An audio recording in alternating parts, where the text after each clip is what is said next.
हरि ओम.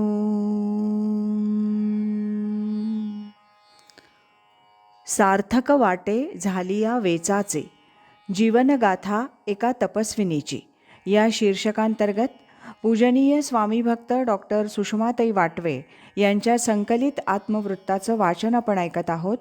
आज ऐकूया यातील प्रकरण 6, प्रसंग कार्य प्रश्नोत्तरे, याचा भाग 9. 1999 गुरुपौर्णिमेचा दिवस. गुरुकृपावर 20-25 साधक मंडळी जमलेली. सकाळपासून एक एक व्यक्ती येऊन सद्गुरू पूजन करून ध्यानाला बसत होती, प्रसाद घेऊन जात होती.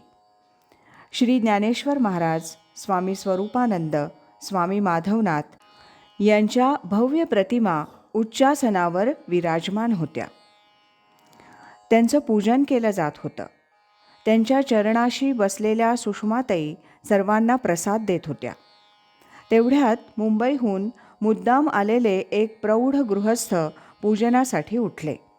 त्यांनी पूजन केलं आणि खाली बसलेल्या ताईंच्या चरणी मस्तक ठेवलं. काही क्षणात विजेचा झटका बसावा तसे ते ओरडले. त्यांना उठून बसवल्यावर ते ध्यानस्थ झाले. अर्धा पाऊण तास ते तसेच बसले. त्या दिवशी नेमकी काही स्वामी माधवनाथांची अनुगृहीत ज्येष्ठ मंडळी उपस्थित होती. सर्वजण आश्चर्यानं ही सर्व घटना प्रत्यक्ष पाहत होते. ताईंनाही आश्चर्य वाटलं. अलीकडे 4-6 महिने काही साधक ध्यानाचं मार्गदर्शन घेण्यासाठी येऊन ती शक्ती ग्रहण करत होते, ध्यानाचा आनंद लुटत होते. तथापि एवढ्या मंडळींसमोर हा शक्ती संक्रमणाचा सोहळा अनेकांना पाहता येत होता, हे विशेष होतं.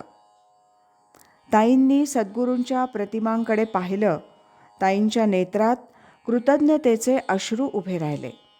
ताईंकडून काही जीवांना पारमार्थिक मार्गदर्शन मिळावं अशी जी स्वामीजींची आंतरिक इच्छा होती, त्यावर जणू हे शिक्कामोर्तबच होत होतं आणि त्याला साक्षी अनेक ज्येष्ठ मंडळी होती, असं आता लक्षात येतं. ते प्रौढ साधक त्या दिवशी जे ध्यानात रंगले होते, त्यांनी नंतर अनुग्रह घेतला. आता दररोज 1.5-2 तास ध्यानाला बसतात, नवनवीन अनुभव घेतात, ताईंशी फोनवरून संपर्क साधतात, पुढील दिशेसंबंधी विचारणा करतात, मधून पुण्यात येऊन ताईंना भेटतात, ध्यानासंबंधी बरेच प्रश्न विचारतात. एकदा ते म्हणाले, आता धंदा बंद करावासा वाटतो. ताई म्हणतात, तसं नाही, आपला एवढा मोठा व्यवसाय आहे, तो बंद करायचा नाही. सकाळी 1.5-2 तास ध्यान करून कामाला जावं. वाटल्यास संध्याकाळी कामावरून आल्यावर हातपाय धुवून कपडे बदलून पुन्हा ध्यानाला बसावं. त्याप्रमाणे त्यांची साधना नित्यनेमानं सुरू आहे. आपल्या जीवनाला झालेल्या या सद्गुरू कृपेच्या परिसस्पर्शानं ते खूप आनंदात असतात. आपल्या कार्याला उदार हस्ते आर्थिक सहकार्य देऊ करतात. 2000 या वर्षातील गुरुपौर्णिमा जवळ आली.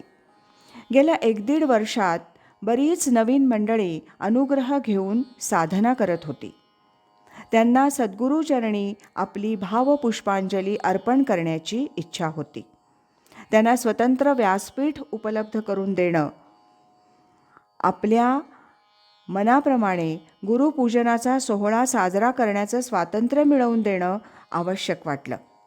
म्हणून या वर्षापासून गुरुपौर्णिमेचा उत्सव स्वतंत्र सभागृहात संपन्न व्हावा असा निर्णय घेण्यात आला आणि तेव्हापासून दरवर्षी तो उत्सव ताईंच्या मार्गदर्शनाखाली साजरा होतो.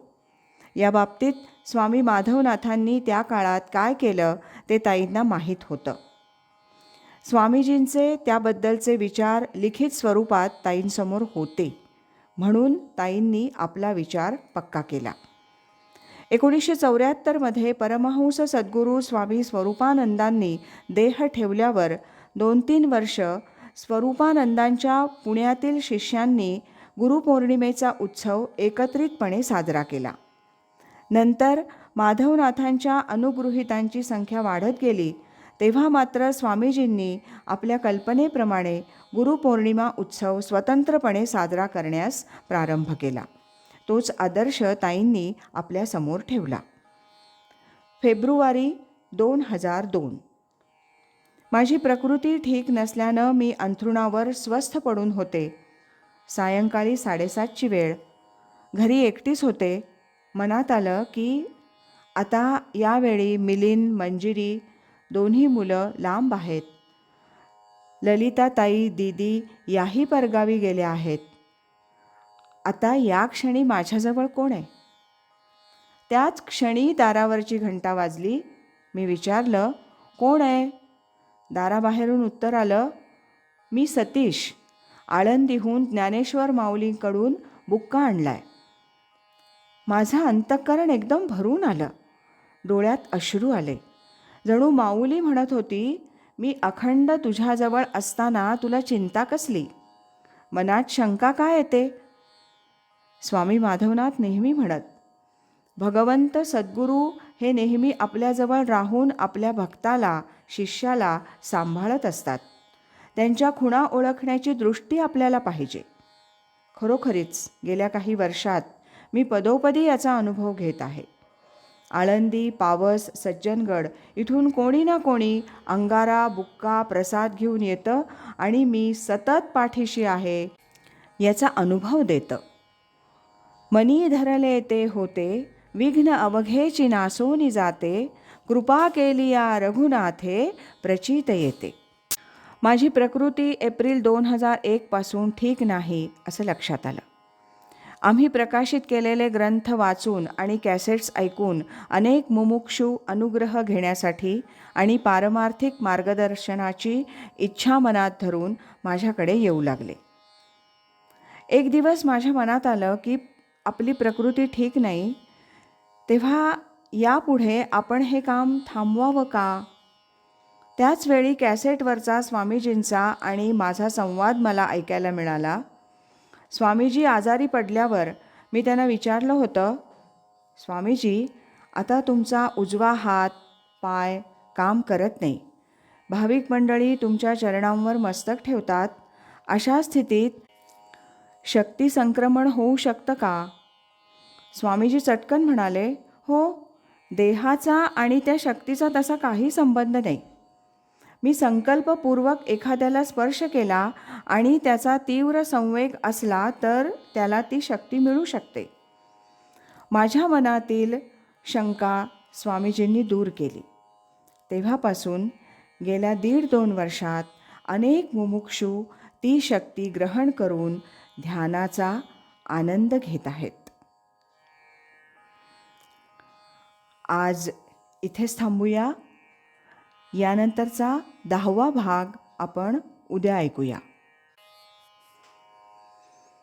अखंड करी सोहम ध्यान, कृतार्थ जीवन होय त्याचे. हरि ओम तत्सत.